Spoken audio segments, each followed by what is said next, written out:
strongest and most effective in our advocacy when we are able to come together. And by banding together to educate our community will help them to be savvy about fraud. And in turn, we can help them to secure their financial well-being. Let's work together to make Carroll County the worst possible nightmare for fraudsters. So what I'll start with is I'd like to introduce the steering committee. They were the ones who said yes when I called them out of the blue and asked them to be part of this and to try to get a group together to address this. So if you guys could come up when I call you. Carroll Police Department Captain, Ethan Carroll. Carroll Police Department Detective, Alex Cleaver, St. Anthony Hospital Senior Services Administrator, Jerry Whitaker. Iowa Information Media Group Central General Manager, Steve Fisher. Availa Bank Carroll Market President, Brian Moore. Availa Bank Operations Supervisor, Cassie Cottle. Elder Bridge Agency on Aging Service Specialist, Nelda Rights. Amanda Billingsley, I don't think she is here. And then Carroll Chamber of Commerce Executive Director, Kimberly Tiefenthaler, who is not able, oh, there you are, I can see the pen, sorry. Kimberly Tiefenthaler is also part of the group and she is not able to be here. And I am Lisa Earlbeck, the Availa Bank Director and Community Education Director. We're gonna start off just kind of telling our why we decided to say yes to this group and things that we see. This is Cassie Cottle and she can go ahead and tell us her why. I'm the branch operations supervisor. So my biggest why is I've had long-term customers, short-term customers that have come in every day, and we see a lot of fraud. We've seen romance. You guys know all the fraud. A lot of you guys are bankers. There's so much, and I just hate to see anybody lose all of that. Those funds, those hard-earned dollars. Yeah. Yes. So that's my why for being here.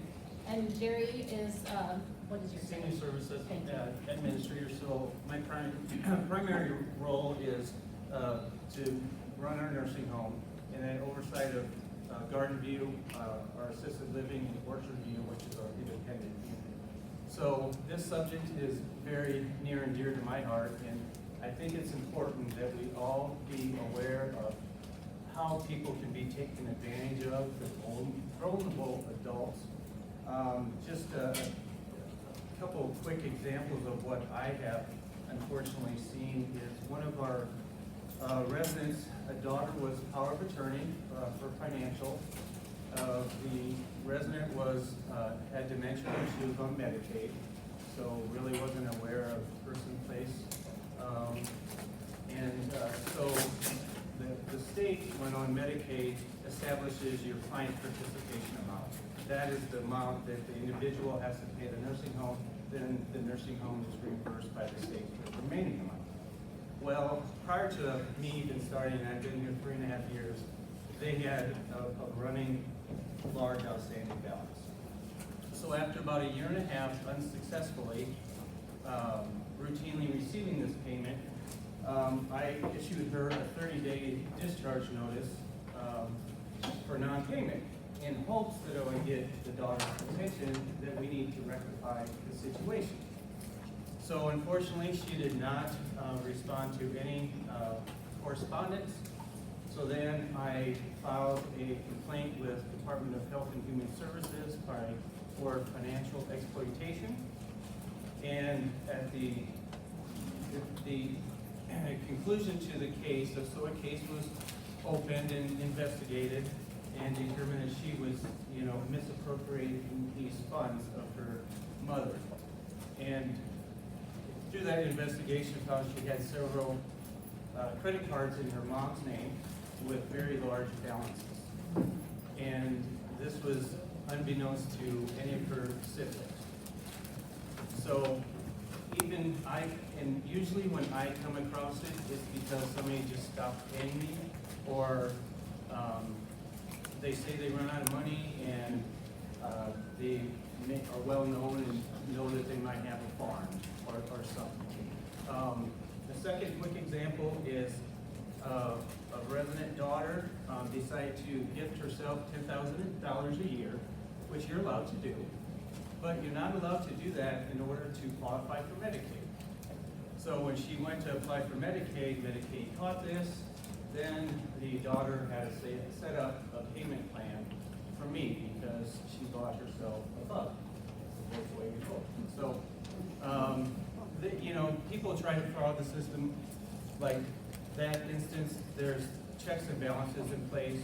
But again, you know, I primarily see, thank God, not the physical abuse, but the financial part of that.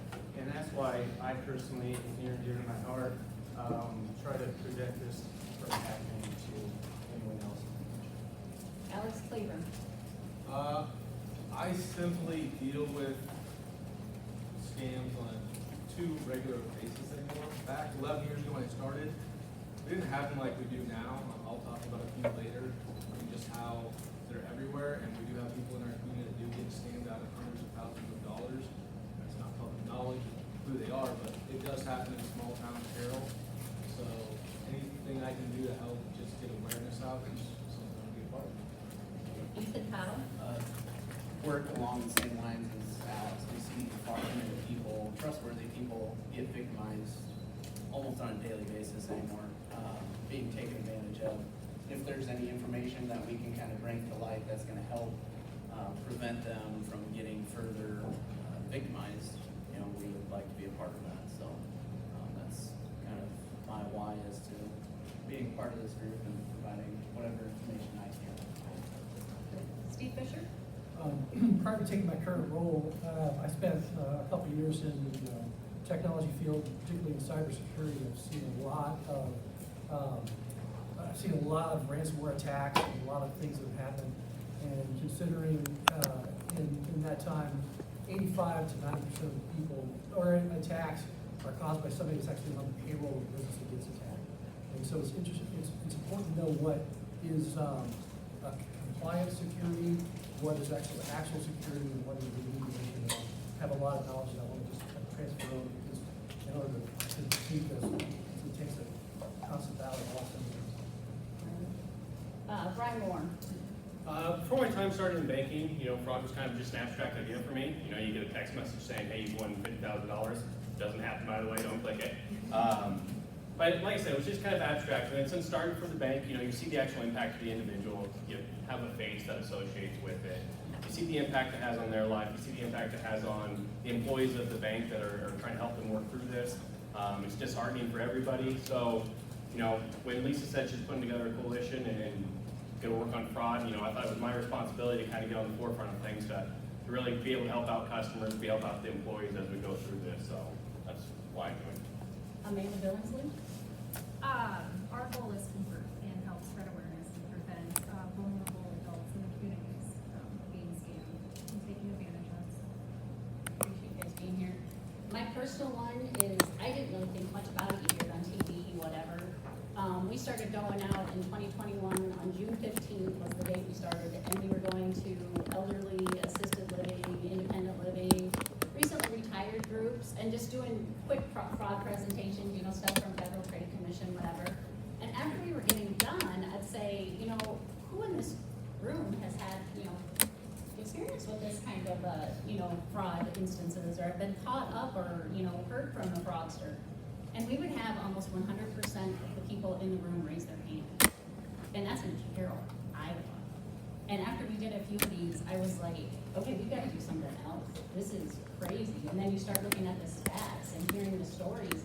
And when we would be leaving these places, we would have people following us out, telling us, you know, my daughter's involved in a romance scam and it is ripping our family apart. She's sending money overseas and da-da-da-da-da. And, you know, my uncle thought he won the lottery and sent this much money because he thought that he actually won the Canadian lottery.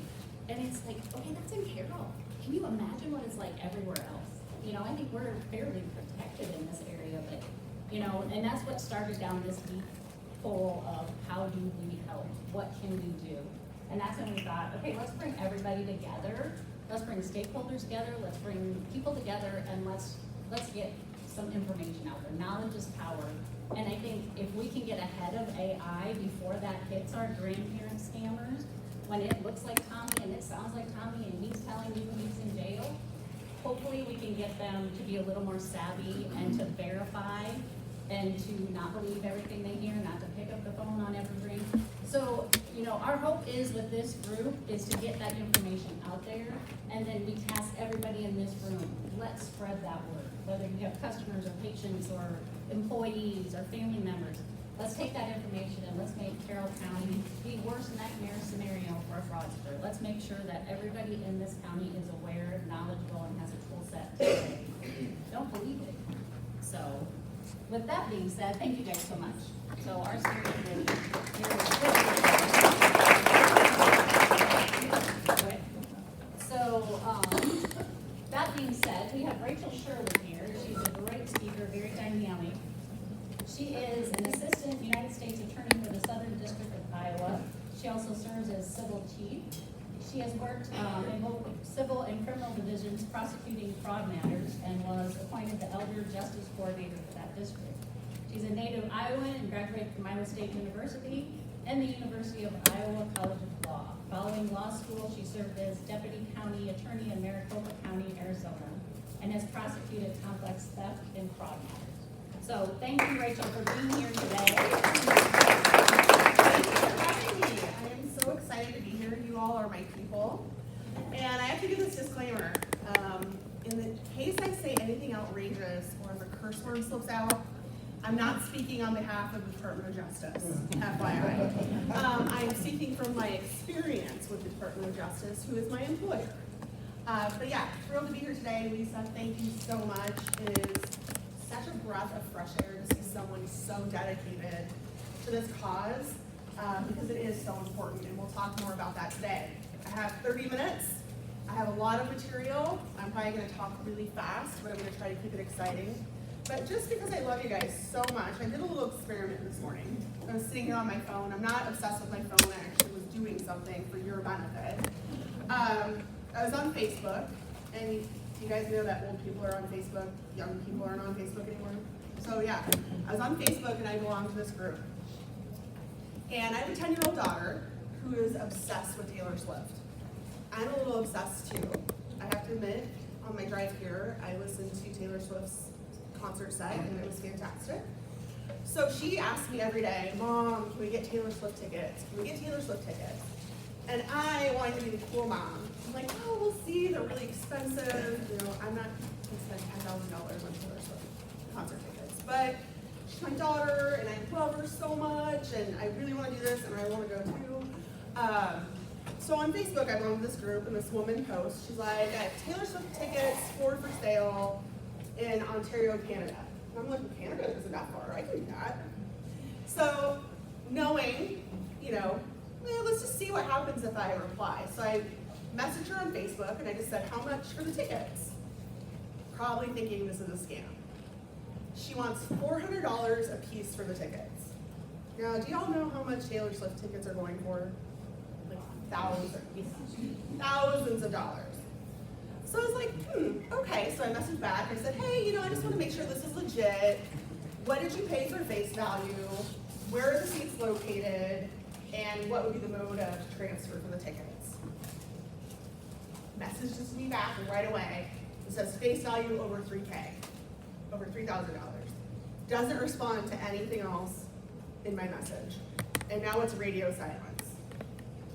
Do we think this is legit? One, she's selling the tickets for $400 a piece for 4 of them, but yet she paid over $3,000 face value.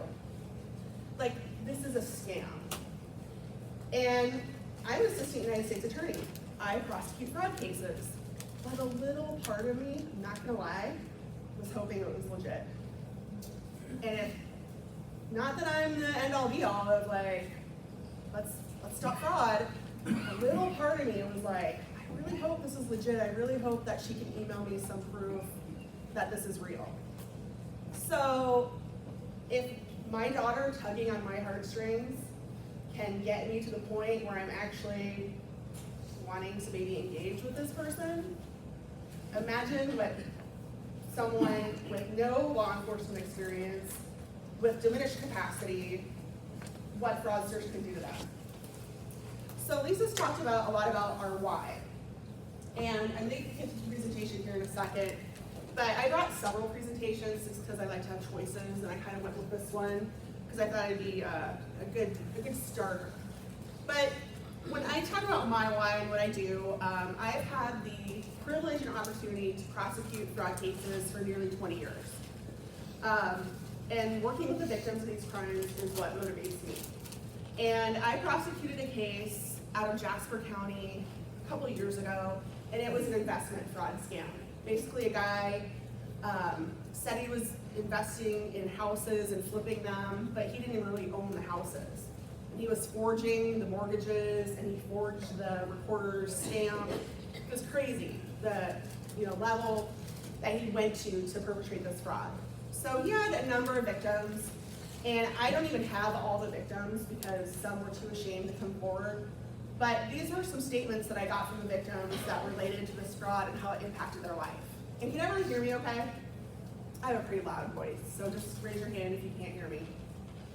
So victim 1 reported to me, I suffered emotional and financial stress as a result of the loss of $100,000 invested with the defendant.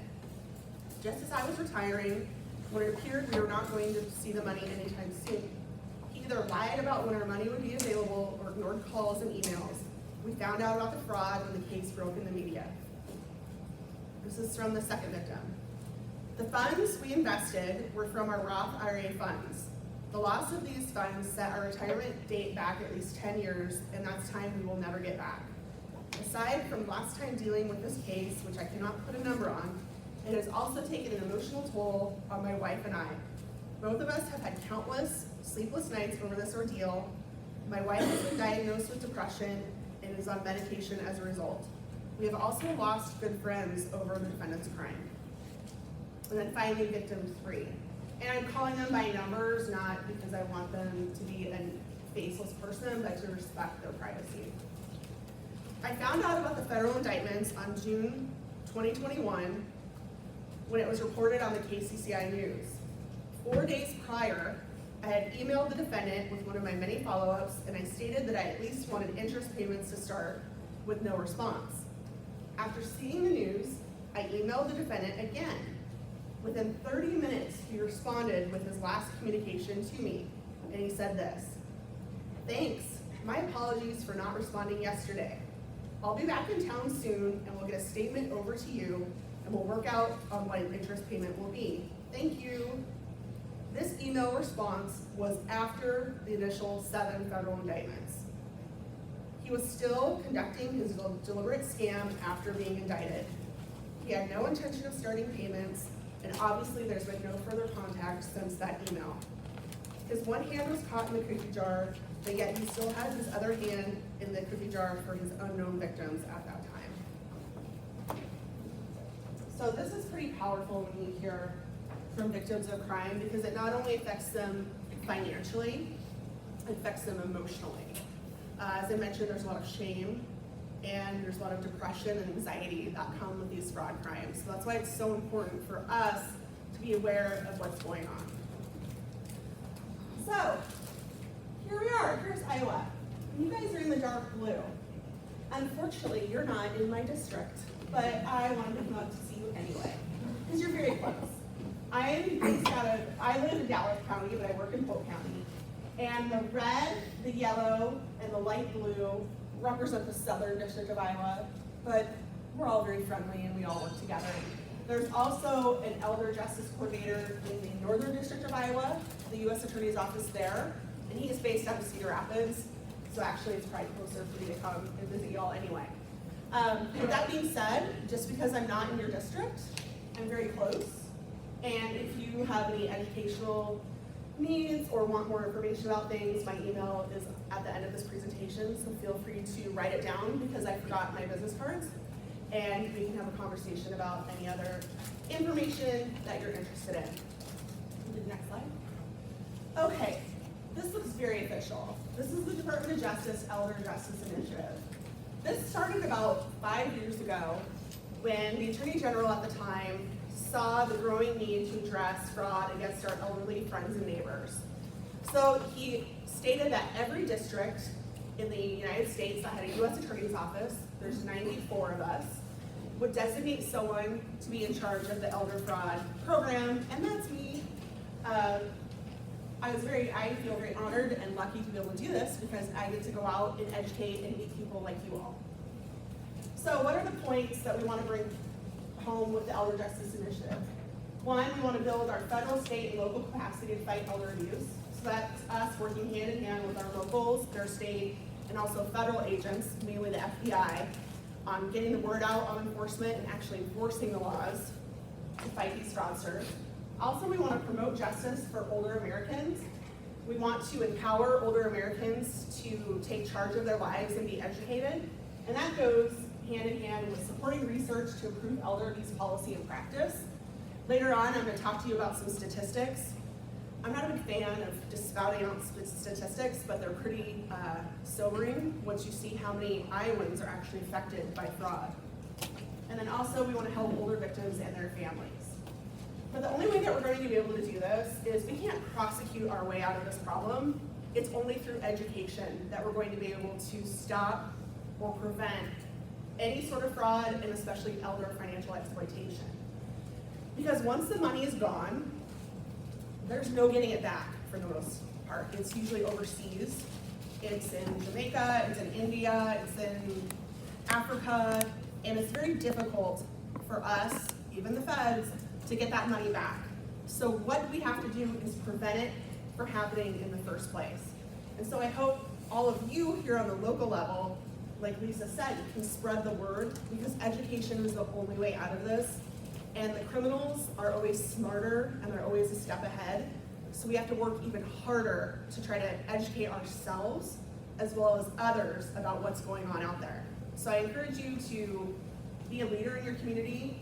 I encourage your business to be a good community partner by spreading the word and really taking a hard look at what's going on to try to help not only our elderly friends and family, but also others who are affected by fraud. Okay, the statistics, boring, but really depressing. According to the Federal Trade Commission, consumers reported losing nearly $8.8 billion for fraud. This is an increase of over 30% since 2021. And I'm sure that the pandemic has caused all sorts of bad things as well, because people were stuck at home, there wasn't a lot to do, people were online. So just the presence of online crime has exploded, and I think you all know that. The true number is undoubtedly more. Not all fraud is reported. And I see that a lot.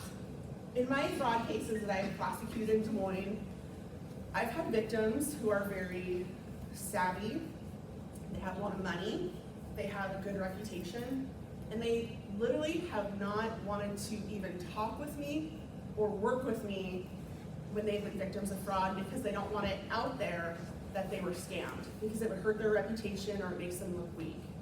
So that's a perception that we need to try and change. It's really hard to do, but like I said, I really want those Taylor Swift tickets, and a little part of me was like, okay, this is too good to be true, but unfortunately, if it sounds too good to be true, it is. Although it sounds like some of y'all got a free lunch today, and that doesn't happen very often. All right, investment scams seem to be really hot right now. The case that I talked about, the victim impact statements, that was an investment fraud. That's often a friend or a family member or a friend of a friend saying, hey, I have this really great opportunity. I've made a lot of money on it. I just need you to throw in some money, and it eventually becomes a Ponzi scheme. Do y'all know what a Ponzi scheme is? Okay. Robbing Peter to pay Paul sort of deal, and then it gets out of control. So we see that a lot. I see that a lot in Iowa. I had a huge case out of Pella where it was a $15 million Ponzi scheme that one guy was doing, and he defrauded his friends and his family. He defrauded his daughters. Like, it was a very sad situation. And he actually ended up getting over 8 years in prison, and he never had anything on his record. He just spiraled out of control. I think that he started out with good intentions, but then saw how easy the money was coming in, and it very quickly turned into bad intentions. Imposter scams, those are the type that we see, like, I'm the IRS. I'm calling you because you owe taxes. Well, normally the IRS isn't going to call you or send you a letter. There's going to be some other way that they're going to contact you to let you know that you owe them money, or you have a warrant for your arrest, that sort of thing. So it's an imposter, someone pretending to be someone that they're not. And then there are other costly scams, such as the sweepstakes scam, the lottery scam. Oh, you've won this great prize, but you have to pay a tax on it. Send us $5,000 and you'll get $25,000, something like that. We all laugh and say, oh my gosh, I'd never fall for that. But it is just a fact that as we get older, our brains change.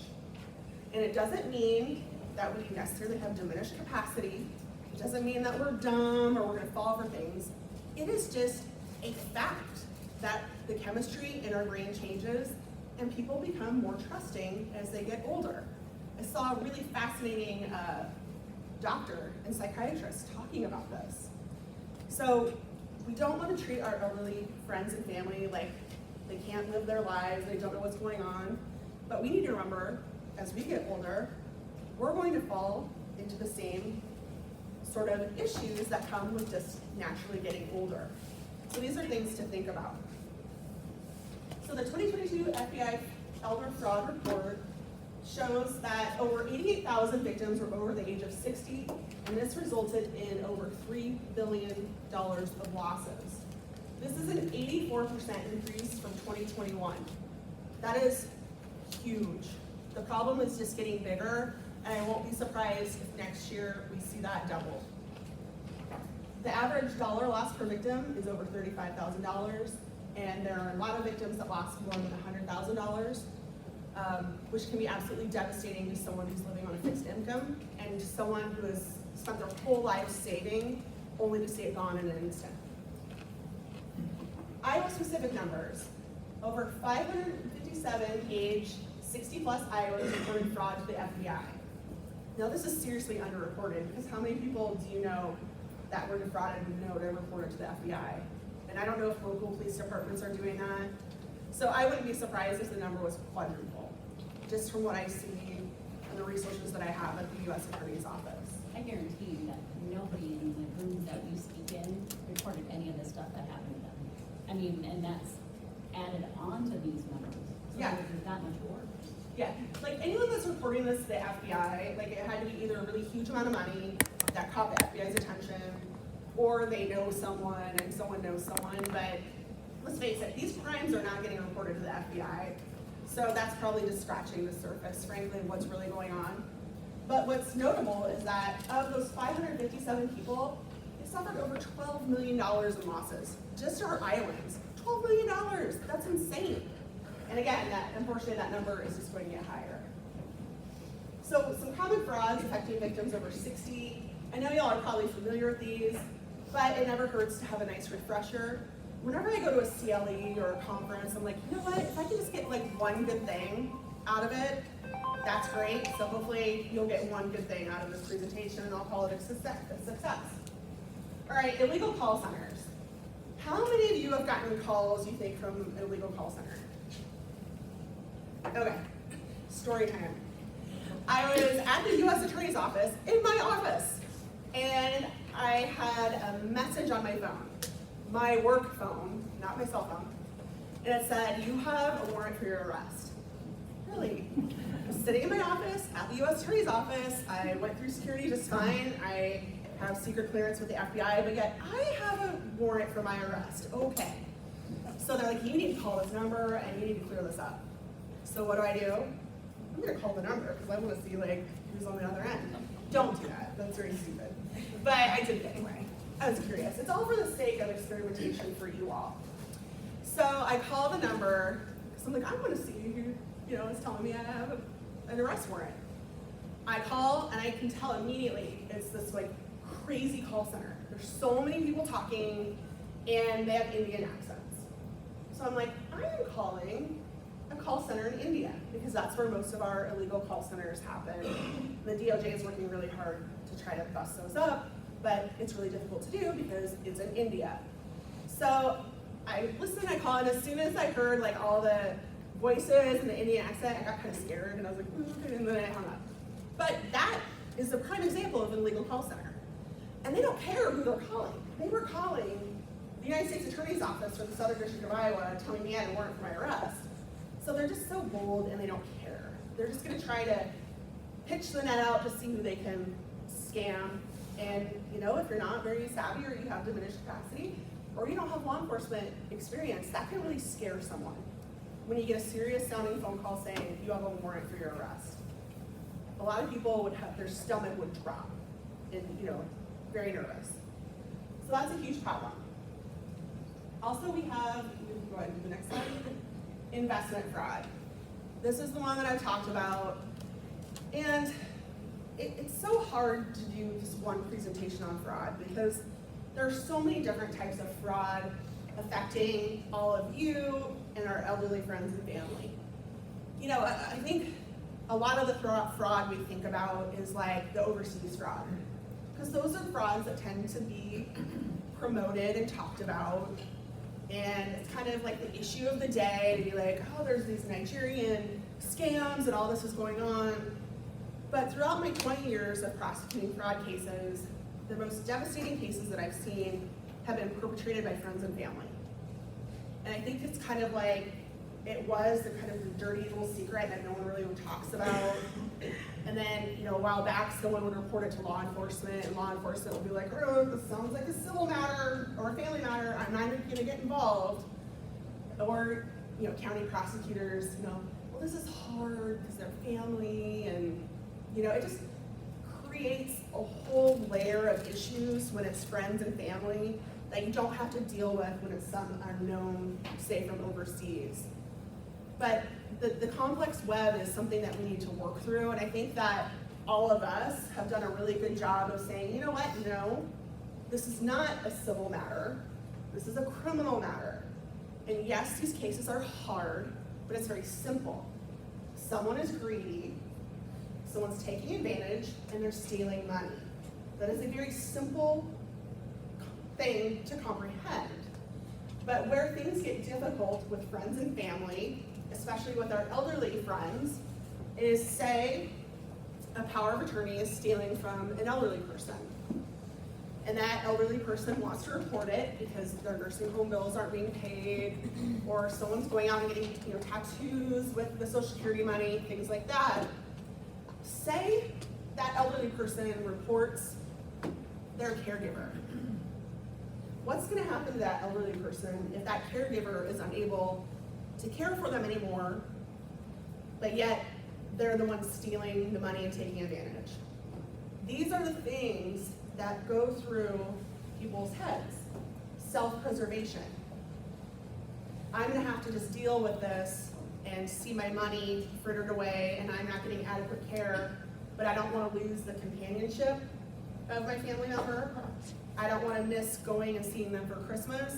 I want someone to take care of me. I want someone to take, you know, me and my cat to the vet appointments. These are the heavy weights on our neighbor's shoulders when they're dealing with a friend, a family member, or a caregiver who is stealing from them. So not only, it's very easy for me to come in and be like, yes, we're gonna prosecute everyone. There are just many, many emotional things that we need to unpack before we can get there. And so I'm hoping, again, education and maybe letting these people know who are taking advantage of their loved ones that we are gonna take this seriously. This is a criminal matter, it is a felony matter, and you'll be punished if you do this. So maybe some sense of deterrence could hopefully turn off that spigot, but yet to be seen. So investment fraud, and I'm totally gonna run out of time, but that's okay, because I can always come back. Investment fraud, you guys can see here, and I can send my presentation. I basically forgot everything today, business cards, handouts, everything. So I will email this to Lisa and she can send it out to the group. But it just is like good things to see, like even for yourselves, of like, hey, this may not be kosher here. This could be a fraud. And these are often targeted individuals online and involve cryptocurrency. Cryptocurrency is so hot right now. And like, what is it? No one knows. I don't know. Well, we need to figure it out because that's how the fraudsters are getting their money and then transferring it. I mean, it's like a bunch of complicated cyber currency, crypto transfers that try to layer the money so we can't figure out where it came from. So I'm still educating myself about crypto. You all should as well. Next one. Okay, the lottery, sweepstakes, inheritance scams. I actually see these a lot. And I think it's because people target Iowa's elderly population. In case you didn't know, Iowa has one of the highest percentages of people over the age of 90 and even over the age of 100. So that makes Iowa a very fertile ground for fraudsters. There were over 2,300 reports of elderly victims of these sorts of frauds. They lost almost $70 million to these crazy scams. And again, you're like, why would anyone fall for this? Well, if you are Jane Smith and you're 92 years old and you live on a farm in Guthrie County and you don't have anyone and you get a phone call and someone's gonna be nice to you and they're gonna talk to you and they're gonna be your friend and they'll call you every day and that you feel like they get to know you, and then when they say they need money or you've won this prize, Jane Smith is gonna be more susceptible to send money to this person because Jane Smith is lonely. And this is an epidemic in our country and how we treat our elderly friends and neighbors. Loneliness and isolation, especially in Iowa, contribute to people being able to be defrauded. It makes them very easy targets. And once you're a target, the fraudsters know and they will continue to try to exploit you. This wasn't my case, it was out of Northern District, but there was a woman in Cedar Rapids who fell victim to a Jamaican lottery scheme. And the reason we call it a Jamaican lottery scheme is because these scams originated out of Jamaica. And she eventually came to her senses and was like, this isn't right, which was a right thing to do. It's very hard for people to accept that they've given money to a fraudster. So she tried to get out of it. These fraudsters were so determined to have contact with her, they sent a pizza to her house and had the pizza guy tell her, call this person, and gave a phone number. You realize how scary that is? They had her address. And then when she didn't respond to that, they sent a plumber to her house, her address, and had the plumber send a message of, you need to call us. That happened in Cedar Rapids, Iowa. That is terrifying. So once you're a victim, you're very susceptible, and these people will go at anything to try to get at you again, and that just kind of underscores in our own local community that it can happen here. Okay, next one. Oh, the romance scams. You guys, these are so bad, and they're so sad, and it kind of goes with what I was talking about, the loneliness epidemic that, not only elderly people have, basically everyone. Since COVID, people have been isolated. People don't know how to interact anymore. Like, it's weird, and people got used to being at home, got used to being online. These people are very susceptible to falling for romance scams. People want to feel loved, and they want people to pay attention to them. I know I only have a few minutes left, but I want to go through some examples of real life text messages and emails from fraudsters. I built in 15 minutes for questions. Oh, okay, all right. Here's all the stats. You guys can read it later. Go ahead and go to the next one. Warning signs. You guys can figure out the warning signs. All right. This is from a fraudster. Good hearing from you, hon. It's nice you're working from home, and also we thank God you were safe. I have feelings I just can't seem to tame. I'm starting to care for you in a different way. I think of you every day. I love everything about you, your smile. I'm pretty sure you got to the point I can't get you off my mind. You got me feeling stupid because I know you may not feel the same, and my feelings keep growing each and every day. I'm falling in love with you. Yes, this is true. This is like the second email, okay? The second email. All of us are like, oh my God, red flag, that is insane. But if you're someone who is in a bad place, or you're kind of at the bottom, things aren't going well, you're depressed, or for whatever reason, that could really brighten up your day. It's sad. This is the saddest thing. And then trying to convince people that it's not real. I had a US postal inspector, it was up here somewhere, I think it was by Sioux City. She personally went to see an elderly man to say, this internet romance is not real, and he kicked her out of the house. He's like, get the F out of my house. And he kept sending this imaginary person money because he thought it was real. So just really devastating, and also very disheartening when you see people with intellectual disabilities who are targeted. I think it was another postal inspector or FBI, I don't remember, go talk to a woman, and he went to her apartment and she had Down syndrome and was targeted by a fraudster. And it brings me to tears almost, because these people truly believe, and you have to break it to them that it's not true, and they don't want to believe it, and they keep doing it.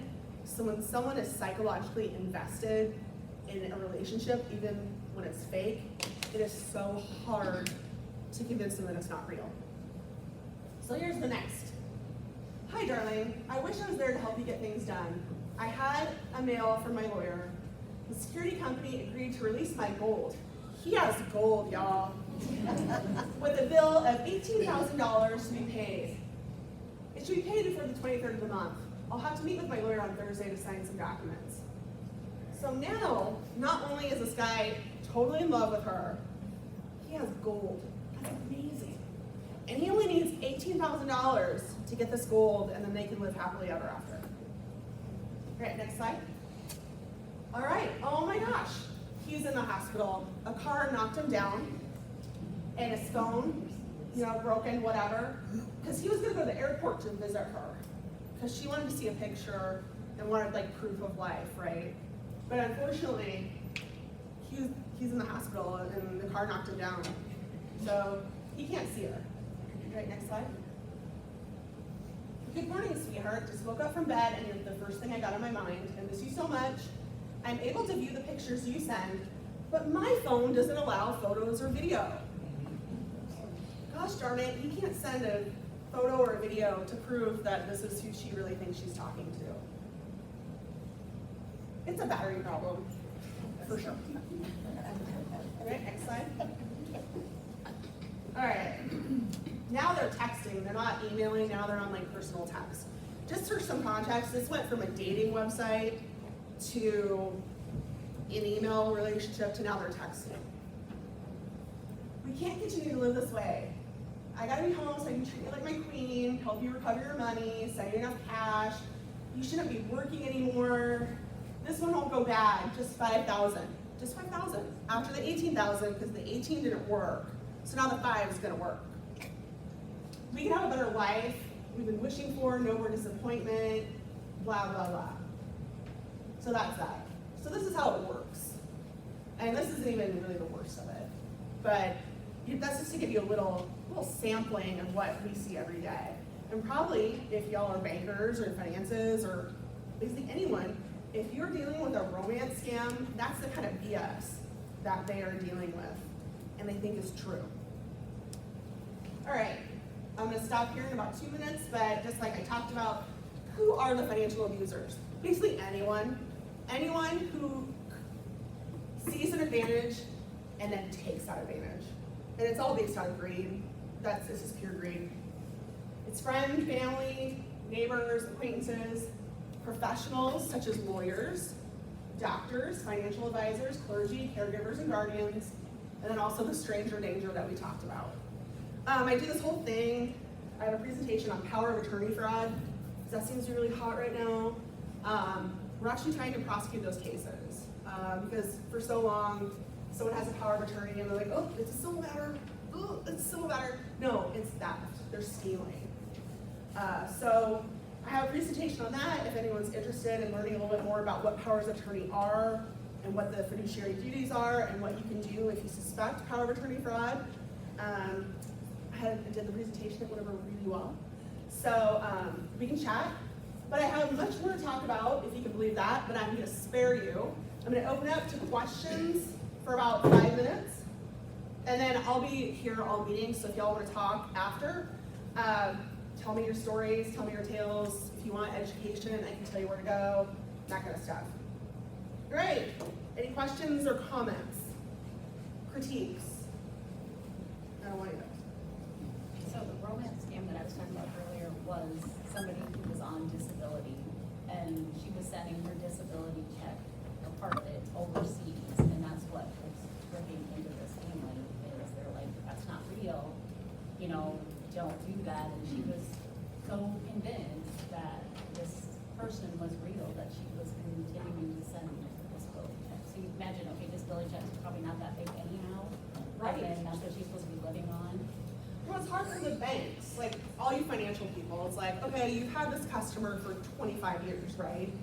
You know their habits, and you know when something's off. But at the same time, you want to respect their autonomy, respect that hey, this is their money, but you need to be a good community partner as well, and we want to look out for the welfare of your customer because she's been with you for 25 years. So it's a really difficult balance, and I think banks, more so than ever, have to try to come up with some sort of policies of like, you know, if Jane Smith from Guthrie County is coming in with a $10,000 wire to Nigeria, we're gonna have to be like, we're gonna put a hold on that and ask some questions. So it's really important for all of you at the financial institutions or anywhere to be on the same page as what your policies are and your procedures while still respecting the autonomy of your customer. And I don't know how to solve that problem. Yeah, and this was just after a fraud call like this. They followed me out and were telling me this. It's like that was how willing to talk they were about it. Yeah. And it wasn't even anything bank related. After this, it was like, okay, what's going on? And we see that a lot, actually, we're going in and doing fraud talks that people come up afterwards and talk, you know, more open up on things after. Yeah. Yeah. Well, since I've educated you all about fraud, I guess you don't have any questions, but feel free to come see me after if you think of anything in the meantime. All right, thank you so much.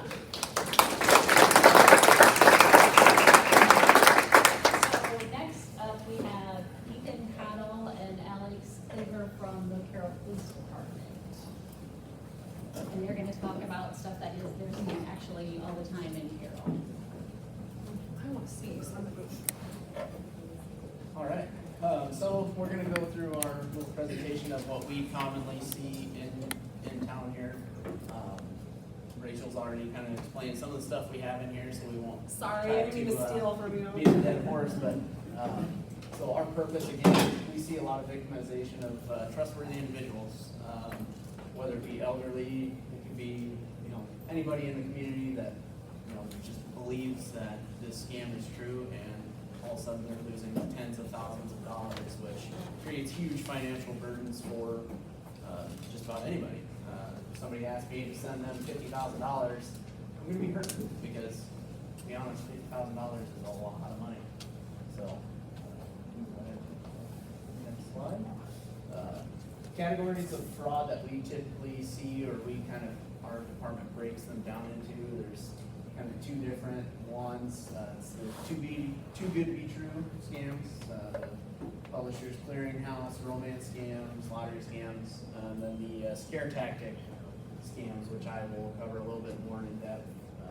Whether it be the grandparent scam where you're calling saying, hey, your grandson was just in a horrible car accident, we need money up front for medical expenses, or, you know, hey, you have the arrest warrant that now you have civil penalty, you know, send us $20,000 and we won't come arrest you at work, or whatever the case may be. Those kind of fall in our scare tactics scams. So. And do you think that's gonna get so much worse with AI? It's very possible. Like Are you you said, seeing a lot Sean, of I it mean, right now? And we have seen an uptick in the scare tactics scams. Just, I mean, the use of social media has really amplified things, and technology is getting so much more advanced. Like you said, AI. If I can, you know, put up a picture of, you know, say your grandson on a computer screen and make it sound like his voice, you're more apt to believe that, you know, he truly is in trouble on a FaceTime call or whatever the case may be. So. Too good to be true is, I just break it down. These are the ones we deal with a lot. Talking to the banks and financials, also just your friends. If they think they want something, more so banks, they come in with a check and they want to cash or wire it. Like, I agree it's their money, but at the same time, let's try and help them out a little bit by maybe asking. Our banks in Carroll are really good at that, we appreciate that. We've even sometimes had to go to the banks and help the bank people talk about, no, this letter is fraud, okay? And we are open to that. We will come whenever to help diffuse the situation. Obviously, we just help them understand that it is a scam, so we can try and stop it before it gets out of hand. The publish a clearinghouse lottery one, those are pretty easy. Any letters in the mail, those are easy for you guys at the banks. If your friends say, hey, I won this, look at this letter, I gotta go cash this check, whatever it may be, you guys can actually help out by asking a couple questions and let us know if need be, but they're very easy to be false and talk someone into it's false. The romance scam is a headache. Families are getting torn apart because of it. I have one now, they're over $150,000. It's come down to where the kids are going to take mom's money away. That is going to break her. But what do? She won't stop. It's very difficult to get these people to stop once they think it's real. I'm talking like I'll talk an hour with her. Go back to the police department, do my research, go back and show her, hey, this is false. Next month, there goes another $10,000 to some Apple gift card. Like, it is terrible. A little bit about also, we're getting into Bitcoin, the crypto. If you have someone come in to withdraw to take it to Bitcoin, we can't track it. We can give them the emojis, all that jazz that we do send to the FBI. Their email, but as we've talked to them, it's gone. So there's no one that's going to want you to send them money through Bitcoin, just like the Apple gift cards. You read the numbers off. If someone's getting money out to get Apple gift cards, it's a simple question. Oh, what do you do? Are you going on a trip? Oh no, I'm going to get Apple gift cards at Walgreens. Help them out. Let's try and help our community have the money they work for. They get to keep it. I think everybody laughed at the treasure chest part. Like, oh hey, I send this person $10,000 and they're going to give me gold and diamonds. We all laugh, but it's real. We've had people in Carroll who send their retirement and it's gone. We aren't giving it back to them. Like, it's gone. And then again, families that tears them apart. It's like, what do we do with mom now? Because all of her money's gone. So just ask questions. Again, I get it that it's their money, they get to do what they want with it. But let's try and help them out the best we can as a community. That's why I think we're up here. It's because we hate the stories where they're victims. So the most recent scare tactics scam that we have seen in Carroll was an imitation of law enforcement. Essentially, the scam was this victim received a phone call from an agency stating, hey, you have a warrant for your arrest because you were slotted to be an expert witness for court. You missed your court date, now you have a civil penalty. I believe it started out as like $18,000 or $20,000. That should have been red flag number one, because if you get a warrant, you're not going to have a civil penalty of $20,000. I mean, that just doesn't typically happen. But went along with the scam. Instead of, being arrested, can't afford to be arrested, I'll lose my job, kind of my livelihood's at stake. I'm gonna go ahead and take care of the civil penalty. This person was targeted because of their profession, and it's a deal where they make a lot of money. So scammers are pretty savvy and can pick out the groups they want to try and target. But she went, took out some money, and then agreed to meet this person and pay off her civil penalty. In the meantime, her victim was still on the phone. If anybody asks you to keep an open line for any reason, say you are being scammed and say, well, just keep me on the line, I want to make sure that you're being honest with me and I can hear what's going on in the background and make sure that you're still on your way. That's another huge red flag. They're trying to basically kind of keep you tied up on the phone so you can't contact anybody else. So you don't have the ability to say, call your spouse, call your son, cousin, brother, whoever it may be, your friend, to say, hey, this is the call I got, kind of weird. Do you think this is legitimate or do you think this is a scam? They intentionally want to keep you on the phone to prevent you from reaching out to somebody else. Long story short, meet this person, provide them with the cash, and they even filled out a receipt from a bonding agency saying that your civil penalty is cleared, you're good to go. Here's your receipt.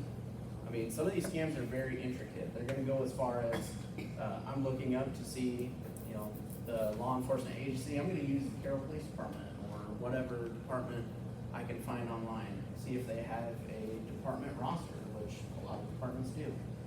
You can Google our department. You'll have every officer's name and their start date on our website, just for to be able to put a face to the name type of thing. But fraudsters will use that information and they will say, I'm Captain Ethan Carroll from the Carroll Police Department, this is what your warrant's for, and this is how much you owe. Well, they do their research, and that's why a lot of people fall into these types of scams. Another red flag, if they ask to meet you in person or anything to that nature, absolutely not. One, it could lead to other things. I mean, who's to say they didn't, essentially bug this person and leave them for dead on the side of the road and just take their money, or it leads to, all right, well, we have their money, now we're gonna take their car also. It just opens up the door to a lot of other issues that can present themselves. Ways to deter and fact check some of these kind of schemes. If somebody calls and says you have a warrant, you can easily call your courthouse, your clerk of court, and say, hey, I was just told I have a warrant, can you check that for me? If so, I'll be right in. 100% of the time they're gonna tell you, no, you don't have a warrant, we don't have any paperwork for you.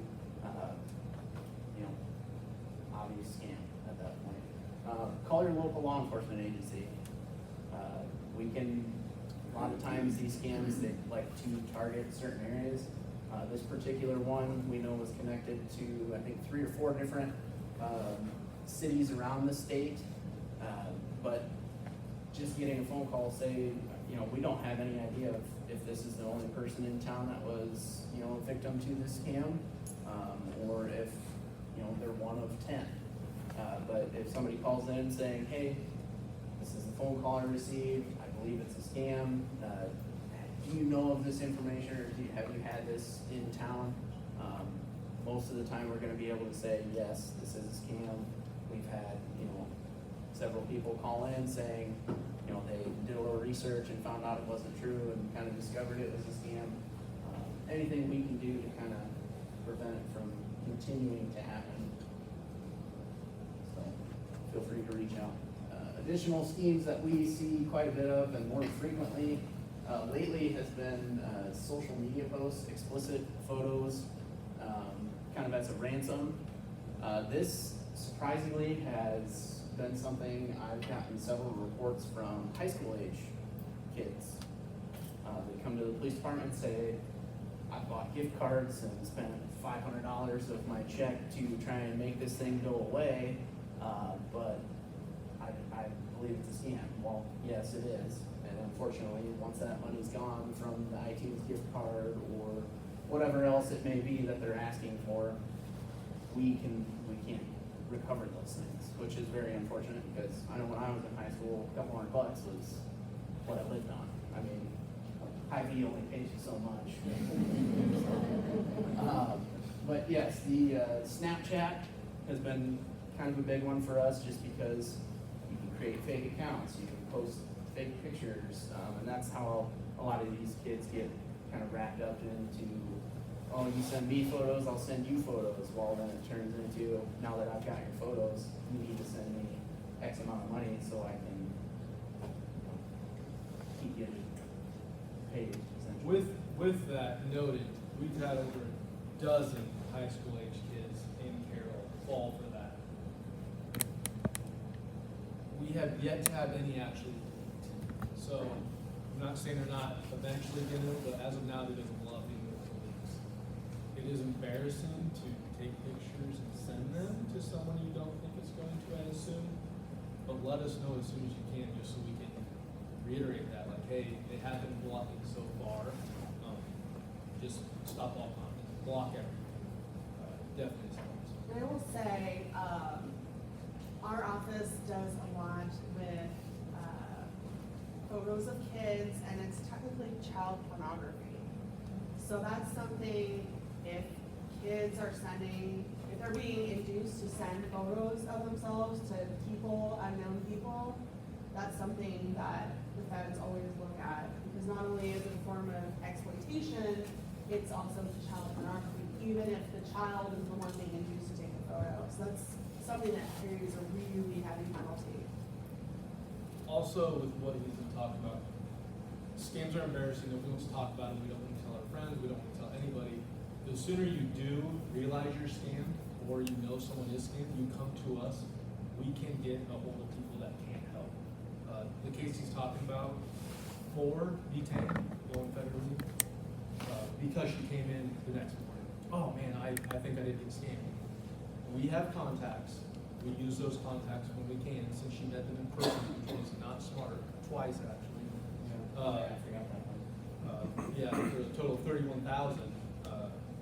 But they were caught, a lot of money was recovered because she wasn't the only person that was a victim in Iowa. So we do catch them rarely, but the sooner we know about it, the better chance we have to get some people. And then, I believe Rachel touched on it a little bit, the overpayment checks, we see those quite a bit in town here also. You know, hey, I'm gonna send you a check for $5,000, you know, you keep 500, send us the other 4,500, that will release your total, you know, lottery winnings, or whatever the scam may be. But, I mean, you send them that $4,500, they take it, well, you know, however many days, some of the bankers are probably telling me, however many days later, come to find out that check was fraudulent, and now you're stuck with the whole 5,000. So, we have seen a fair amount of those, not as much recently, but I think that's because we've seen a lot more, I guess, use of technology and social media, things of that nature. I think the bank's been helping us out on that. Yeah. We appreciate that. So, resources, really, the Carroll Police Department, that's our non-emergency phone number, way to get in contact with us. I do have some business cards, but the 3536 number will get you to our department. Any of us can, you know, assist you in whether you were scammed or somebody you know was scammed, or you're trying to explain it to somebody, hey, this is a scam. We are more than willing to come out and meet with, you know, someone that is thinking that they're in a romance scam, or, you know, thinking that something is true that really isn't, and try to assist in preventing them from becoming another victim. A lot of our scams that we deal with or, you know, hear of, we encourage people to go to ic3.gov and report on that website. It's another way of kind of just, I believe, tracking what's out there as far as scams. I believe it's the FBI's website, Yep, right? it's FBI. Yep, and it's a way for them to essentially collect data and kind of follow up on some of the scams that are going on, so. No, that was pretty quick and brief. Are there any questions?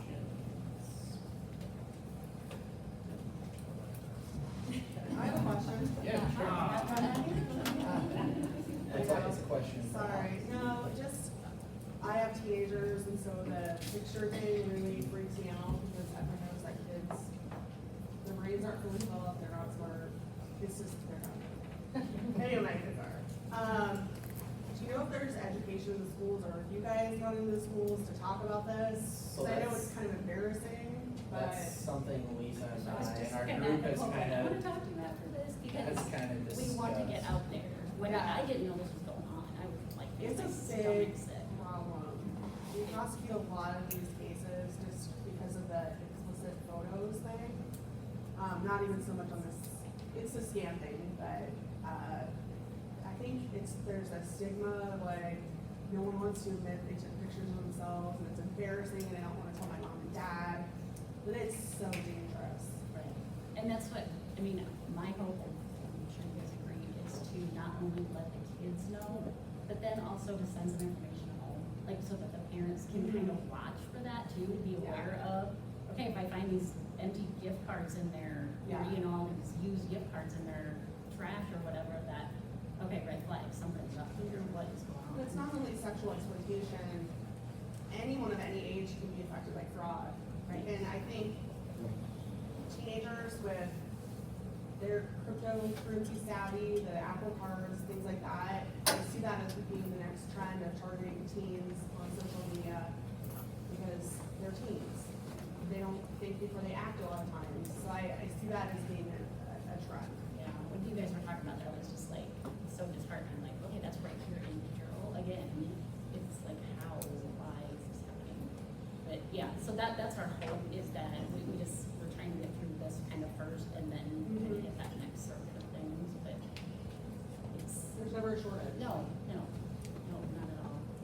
And I don't know about you guys, but so like, I sit on a Federal Trade Commission subcommittee for education and outreach for elderly fraud stuff.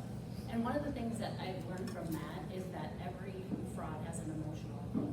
Like you were saying, that part of you that, hey, I really want to do this for my daughter, you know, there's always a hook, whether it's super excitement from winning the lottery or scared to death my grandson's in jail or whatever it is. There's always that emotion, and that's how that puts you into the fraud. And so what we've been trying to educate people is with, you know, verify. Whatever somebody is telling you, don't believe that, just verify it. The other thing that is like for sure, like fraud, red flag, odd payment types. What government agency asks you to go load a gift card and pay your bill that way? Or what, you know, like, hey, I'll get you or your son out of jail if you give me this gift card. I mean, you know, I think the more we, again, educate our community on, those are always a for sure sign of fraud, because those are things that are not gonna happen in real life, that, you know, the police department's not gonna say, although you kind of do want to do it. No, I'm just teasing. But no, they're not gonna ask for that. So I think the more red flags that we can, you know, teach people about, the better off our community. So, thank you guys very, very much. And next up, we have Steve Fisher, who is from the Carroll Herald. That's how everybody will recognize you, but Iowa Information Media Group Central General Manager. And apparently, what did I do to everybody? Everybody needs to be up there. Like, you know, the last minute. So I'll start off by saying, like, a lot of the, you know, cybersecurity, which is what I feel I spent 2 years in, what I found out that these people are criminals first, and then they're using technology second. I was thinking about you calling for the Taylor Swift concert tickets. I sold a couple cameras on Marketplace on Facebook, and the other thing is they pay you $2. You want to pay you $250 more, $500 more. And all I did was quick do a Google on why would somebody do this, and found out it was a scam. So Google's another tool that you could use to find out if something's too good to be true. There's probably an aggregated list of it. The other thing too, I think, is the first ever godfather of cybercrime is a guy by the name of Brett Johnson. And you're gonna love this. He is started as a criminal. He faked an injury and collected insurance money to pay for his wedding. But he's from Hazard County, Kentucky. So this is a guy that you think of like world class, you know, gotta be from the Ukraine, gotta be from Venezuela, or something like that. No, he's from Kentucky, the first ever godfather of cybercrime. I like this comment. This is like Eisenhower said this in the 60s when everybody's building bomb shelters in their backyard and doing all these things to protect themselves from the Cold War. And so there's a lot of money to be spent in beefing yourself up for cybercrime, but you really have to be smart in going about how you want to protect yourself.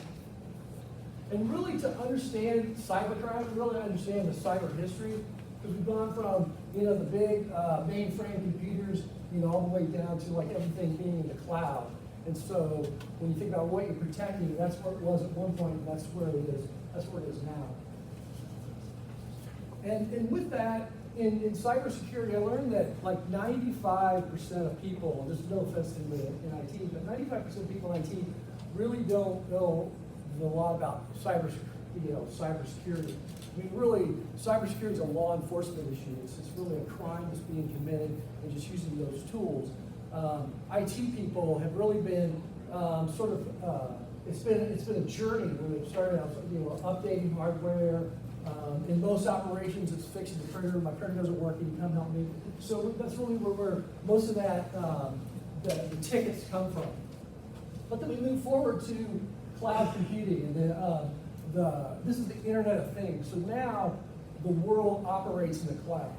And so, when I think about in my cybersecurity world, some of the easiest targets were operations that everything existed in the cloud. So we've all heard about the schools that are getting ransomware attacks across the state of Iowa. Well, it's because everything is in the cloud. The lights are, go into a school now and try to find a chalkboard. The lights are in the cloud, the phone system's in the cloud, the curriculum's in the cloud. So when they're shut down, they can't collect their reimbursement from the state. So they can't count. Used to be during COVID, we could do school from home. You could do school from home. But during a cybersecurity day, it's not like a snow day. You're actually shut down. You cannot conduct schooling. So everything being in the cloud that's where the susceptibility looks. So when you look at information technology, which is your records, your financial records, your information on your history, your school records, your educational records, that's in one area that's protected by a company, customer records. But over here is operations. So now, in order to operate this hospital, some components have to be in the cloud for us to work with our vendors to make sure all of our products work properly. So this is a cyber attack. So within 30 seconds, 9 times out of 10, somebody clicked on a link in an email, and boom, there's a virus release on your network. So the virus gets on your network. In 60 seconds, it's sending beacon calls back to the mothership. So what a virus is it's communication. It's communication from the cyber criminal to your network, learning about what's going on. In 15 minutes, it begins to understand processes of what's going on inside your network. By the time you're into 60 minutes, it knows tasks, it's learning things, and then you've got a full breach within a day or two. So there's a security company in Iowa that they were attacked by a virus, and in a very short window, the cyber criminal learned, who was in charge of payroll, who was the chief operating officer, who was the chief executive officer, all the people within the organization.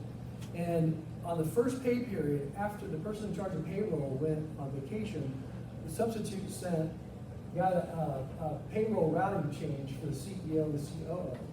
And so the first pay period after the vacation of the person in charge of going on, was in charge of payroll, going on vacation, the CEO and the COO's paycheck went to another bank.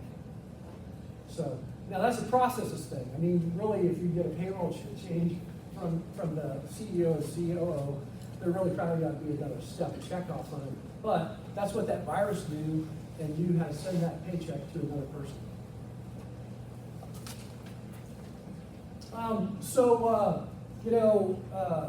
You need to know who your threats are. So this is kind of funny thinking where they narrow down the security groups to two groups: everyone that works here and everyone that doesn't. So really, you have to ask yourself, what do we have that's valuable? What would somebody want from our organization, and then who would use it? Who would be the attack? And so there's now we have a cyber attack matrix. So the cyber attackers follow a plan. And so cyber attackers are in class of actors. So they're either a foreign state, foreign government. If you get attacked by a foreign government, your cyber insurance is null and void. Your competitors could be trying to infiltrate your network. Organized crime, kids could be goofing off and take over the school's website. Terrorists, hacktivists, insiders, or auditors. So these are the areas where a threat actor comes from when they're going to make a cyber attack.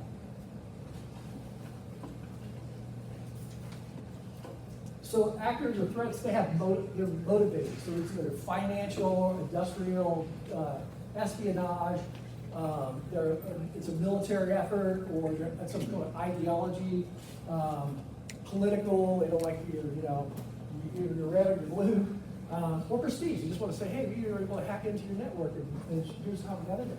So then they're targeting all these things inside there, credit cards, web property, intellectual property, cyber infrastructure. So they're collecting all this, and then what's the impact? Is it your reputation? Is it personal? They're going to grab confidential information, availability, just ruin your integrity as an organization. And these are the methods that they go about it. Most of those come through phishing or malware. So this is sort of the path of a bad actor. This is Edward Snowden, who gave away confidential information from our government. So he was a hacktivist from a bad actor standpoint. He was motivated by ideology. He attacked the web properties of the U.S. government and put it all next to Wikipedia. And then he was going after, reputation, a personal agenda, and then wanted to ruin some confidentiality of things going on in the military. And these are the methods that he used to get in and do that to the United States government. So there's a lot of money that's been involved in major cyber attacks over the last couple of years. And it's really driving the insurance industry. This is really going to be coming down to the insurance industry. It's going to dictate your practices, your procedures, and what if you can even get insurance inside that your organization. But this is a lot of things in terms of how those are being paid. Sometimes it's data, but a lot of times it's money. And most of the companies now are still embarrassed to admit that they've been compromised. But if you're a big organization, it's really not a matter of if; it's a matter of when. And I know in everything in the technology industry, cybersecurity industry, they're really trying to lift that peer pressure on organizations that have been attacked and have come forward faster to let them know that there's been a cyber attack. So these are the top organizations in terms of who the cyber criminals go after the most. Although I think education in the last couple of years probably creeped up on this, but healthcare, business professional services, finance, insurance, and so a lot of the reasons behind this are, one, there's a lot to be gained from information stealing from these companies, or we can shut it down operationally and not have to pay us just to keep going.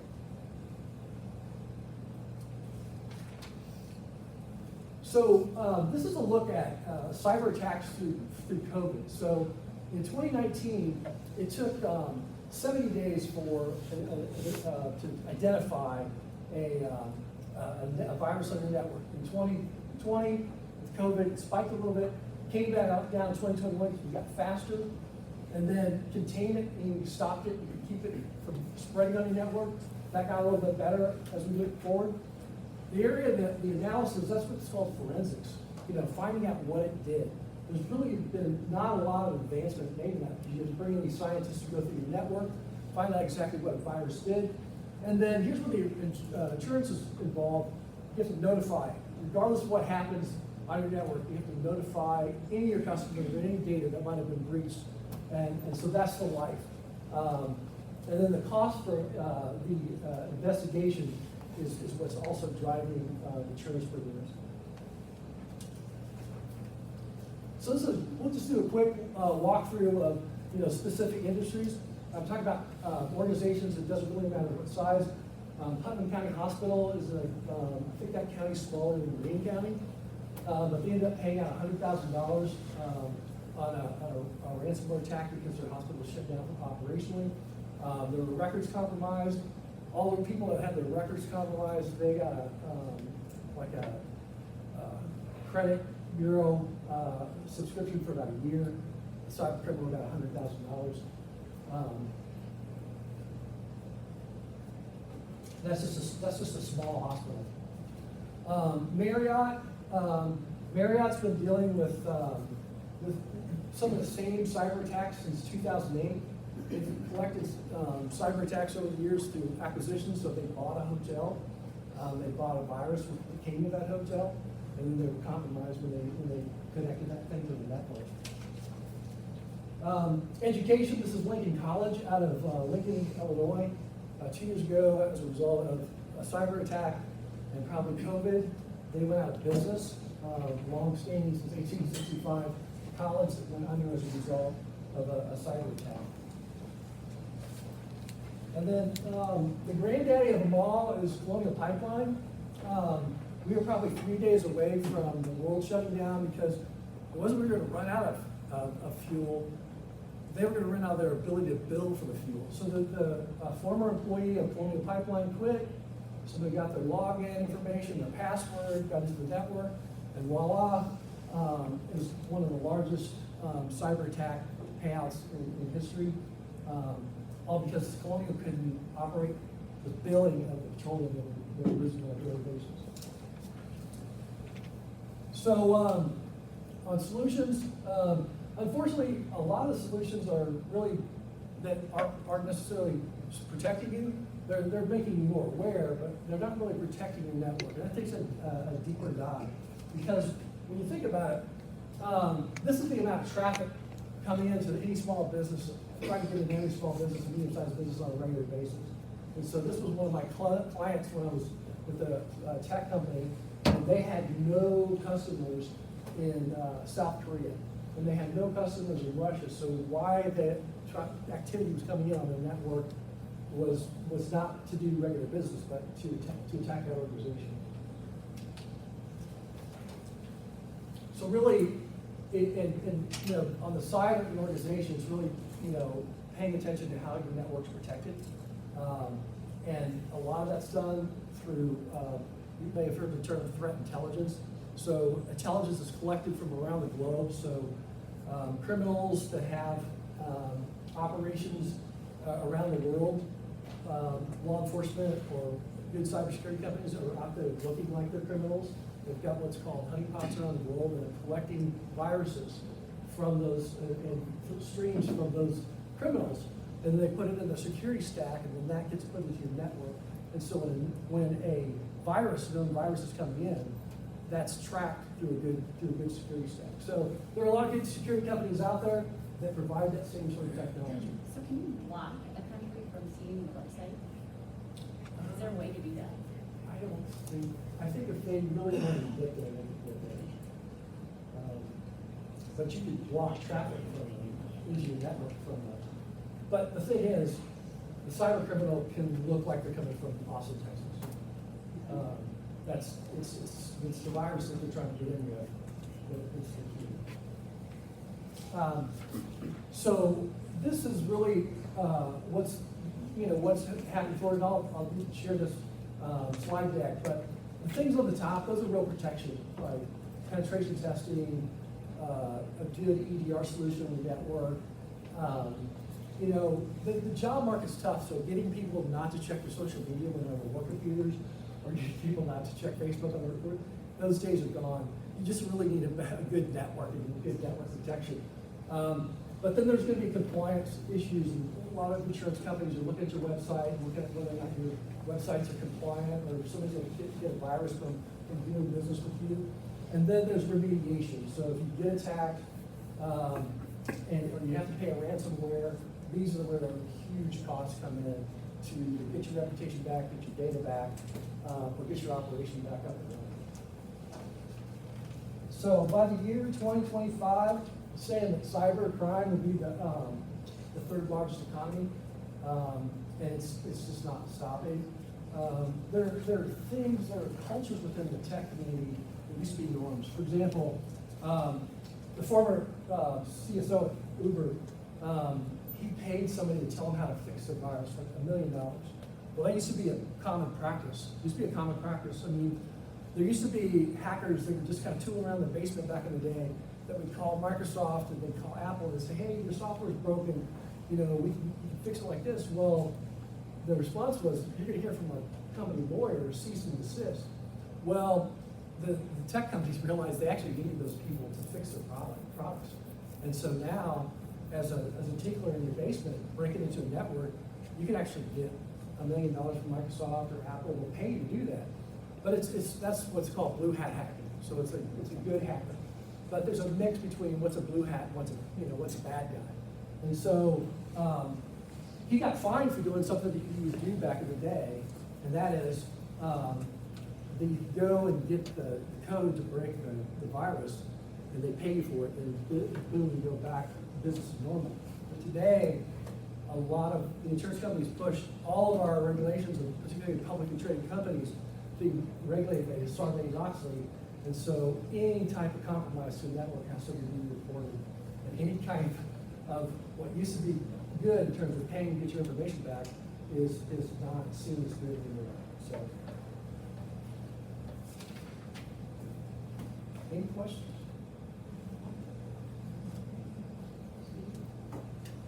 Thank you very much. You can do much, just, first of all, thanks everybody for coming. If we do not have your email address, please make sure we do have it. We want to send out a survey and ask all of you, what direction do we take this group with next? Do we need a separate consumer versus business? As you can tell, we want to do some consumer things and then the business side of things. Which way do we take it? Anyway, we will be sending out a survey to get everybody's input on what way to take this group. Do we need a separate one for bankers? Do we need a separate one for health? Just different ways that we can approach it. So please look for that and make sure, Lindsay, back there, if you have not given us the email, she can do that. And again, please pass this information on to other community stakeholders, your employees, your customers, your patients, whatever. Our hope is that maybe we can meet 4 times a year or maybe twice a year, but to kind of go over things that are going on and ways that we can come back together. So again, thank everybody so much for coming out.